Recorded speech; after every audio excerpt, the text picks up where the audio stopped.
Hello friend, তোমরা সবাই কেমন আছো? আশা করি খুব ভালো আছো। গ্ল্যাম্পি আশার চ্যানেলে তোমাদেরকে স্বাগত।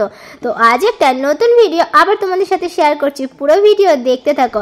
আর আজকের বড় ভিডিওতে কিন্তু এমন একজনকে দেখাচ্ছি, সে কিনা আমার সব থেকে কাছের মানুষ। তো দেখো, শ্বশুর বাড়িতে আজ এই প্রথম কিন্তু আমার বর দেখো বিরিয়ানি রান্না করছে, আর আমি ওর সাথে একটু হেল্প করছি, কারণ আমি যেভাবে বিরিয়ানি করি তার থেকে টোটালি অন্যরকমভাবে ও করেছে।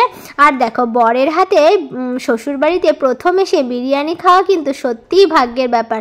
তো যাই হোক, দেখো ওর সাথে যেহেতু আমি হেল্প করছি, তো দেখো প্রথমেই আমি পেঁয়াজ কেটে নিলাম, আর শসা টমেটো গাজরটা পরে কাটবো।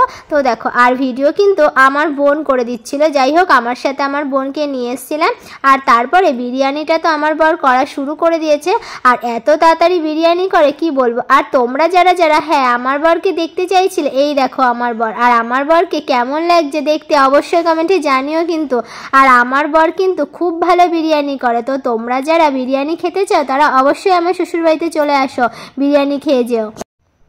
আর হ্যাঁ বন্ধুরা, জানো তো আমার বর যে এত সুন্দর রান্না করে সত্যিই আমি জানতাম না।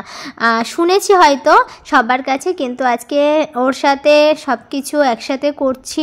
ও রান্না করছে, আমি ওকে হেল্প করছি। আমার যে কি ভালো লাগছিলো কি বলবো তোমাদের সাথে। তো তাই আমি এই ভিডিওটা তোমাদের সাথে শেয়ার না করে আর থাকতে পারছি না।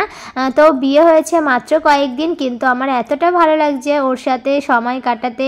এমনকি বাড়িতে আছে আমার শাশুড়ি মা, আর আমার একটা সোনামা আছে। তো যাই হোক, সবসময় বলে যে মামি আমাকে কেন ভিডিওতে নাও না। তো অবশ্য ওকেও একদিন আমি তোমাদের সাথে দেখা করাবো ভিডিওতে। কিন্তু ও হ্যাঁ ক্যামেরার সামনে আসে না, কিন্তু ক্যামেরার পেছনে আমাকে এতটা ভালোবাসে, আর এতটা ভালোবাসা দেয় কি বলবো। তো যাই হোক, আমার সোনামায়ের তো তুলনাই হয় না। তো দেখো, আমার বরের প্রায় মাংস কষানো হয়ে গেছে। আর দেখো, রান্নাতে পুরো এক্সপার্ট, রান্না করতে এতটা ব্যস্ত যে আমার দিকে জানো তো একটুও দেখাচ্ছে না যে আমি কি করছি। তো যাই হোক, ভিডিও করতে গিয়ে আমার এতটা হাসি পাচ্ছে কি বলবো। দেখো, এত তাড়াতাড়ি রান্না করছি, এত তাড়াতাড়ি মনে সত্যি কেউ করতে পারে না। মানে মিনিটের মধ্যে একদম শেষ রান্না বান্না। তো যাই হোক, আগে থেকে দিদি ওকে মশলা আলু সমস্ত কিছু কেটে দিয়েছিল। আর আমি কি বলবো, এদের বাড়িতে নতুন আসার পর আমাকে দিয়েছে মশলা করতে। আর আমি কি আর মশলা করতে পারি? বাড়িতে তো কখনো মশলা করিনি, কারণ মাই রান্না করতো। তো যাই হোক, শিলনোড়া নিয়ে আমার তো একদম নাজেহাল অবস্থা। নোড়াটা এতটা ভারী যে আমি মশলাই করতে পারছি না। এই যে দেখো, শিলটা যে বাইরে থেকে নিয়ে আসবো, আমার গায়ে একটুও শক্তি নেই। আর এতটা নোড়াটা মোটা দেখো, আর আমার হাত দুটো তো একদম পুতুলের মতন ছোটো ছোটো। তো যাই হোক, অনেক কষ্ট করে মশলাটা আমি বেটেছি দেখো। আর আমার বোন তো মানে কোথা থেকে ক্যামেরাটা ধরবে বুঝতেই পারছে না, এদিক ওদিক সব দিক থেকে।